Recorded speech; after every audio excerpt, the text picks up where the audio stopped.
প্রচার প্রচারণা শেষ, এখন ভোটের অপেক্ষা। আগামীকাল ঢাকা ৫ আসনের উপনির্বাচন। নানা সমস্যায় জর্জরিত এখানকার বাসিন্দারা এবার আর ভুল করতে চান না, জনবান্ধব প্রতিনিধি বেছে নিতে চান তারা। একে আজাদের রিপোর্ট, ছবি তুলেছেন ইসমাইল হোসেন।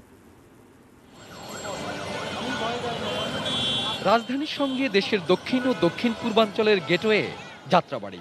প্রশস্ত রাস্তা, উড়াল সড়ক থাকার পরও কোথায় যেন পিছিয়ে যায় চলার গতি। যানজট এখানকার নিত্য ব্যাপার। কেবল মূল সড়কেই নয়, আশপাশের সংযোগ সড়কেও একই দশা। রাস্তা কিংবা ফুটপাতে চলে দখলের রাজত্ব। কোথাও বা ভাঙাচোরা রাস্তায় নাকাল হন এলাকাবাসী। রাস্তাঘাট ওই সামনে কিছু ভাঙা আছে, ওইখানটা ঠিকঠাক করে দিলে হয়তো বা ক্লিয়ার হইতে পারে। ঢাকা জেলা ট্রাক টার্মিনালের যে এই যে কভার ইয়েটা দেখতেছেন, সেটার মধ্যে আমাদের একটা টার্মিনালের ব্যাপারে আমরা দাবি দেওয়া জানাইছি। চৌরাস্তার কাছের এই সড়কে আধুনিকতার ছোঁয়া লাগলেও নাগরিক সুবিধার বঞ্চনা রয়েই গেছে। নোংরা পানিতে সয়লাব সারা বছর, আর তা ডিঙিয়ে গন্তব্যে ফিরতে হয় বাসিন্দাদের। বর্জ্য নিষ্কাশন ব্যবস্থার কোনো বালাই নেই এখানে। এই ভোগান্তি থেকে মুক্তি মিলবে কবে জানা নেই কারো।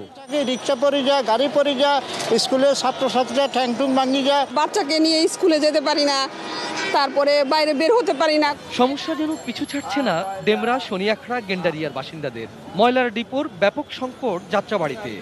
জনসমাগমের জায়গায় যেখানে সেখানে আবর্জনা ফেলা হয়, দুর্গন্ধে টেকা দেয়। রাত বিরাত এখানে যে ময়লাগুলি স্তূপ, এখানে দুর্গন্ধ ছড়ায়, প্লাস সাধারণ মানুষের জনগণের চলাফেরাও কষ্ট। আমাদের এলাকায় কোনো ডাস্টবিন নেই, এখানে যাত্রাবাড়ি ময়লা রাস্তার ভিতরে ফেলায়। এত সব সমস্যা যেখানে, সেই এলাকা ঢাকা ৫ আসনের সংসদ সদস্য পদে উপনির্বাচন শনিবার। ক্ষমতাসীন দল আওয়ামী লীগ, বিএনপি, জাতীয় পার্টি, গণফ্রন্ট ও বাম ঘরানার দল বাসদ সহ ৭ জন প্রার্থী হয়েছেন। এখানকার ভোটার সংখ্যা ৭ লাখ।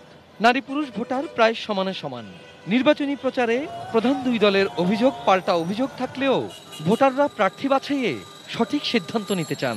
বিগত সময়ের যারা এমপি সাহেব ছিলেন, তারা দলবাজ বিভিন্ন জিনিস ফুটমার্ট দখলদারিত্বের কারণে, যেটার মধ্যে হচ্ছে আনুগত্যতা এবং শৃঙ্খলা, এই দুইটার কোনোটাই ছিল না। ৫ আসনের ভিতরে যে কটা উন্নয়ন কাজ আছে এটাই চাওয়া সে করুক। একে আজাদ, এটিএন নিউজ।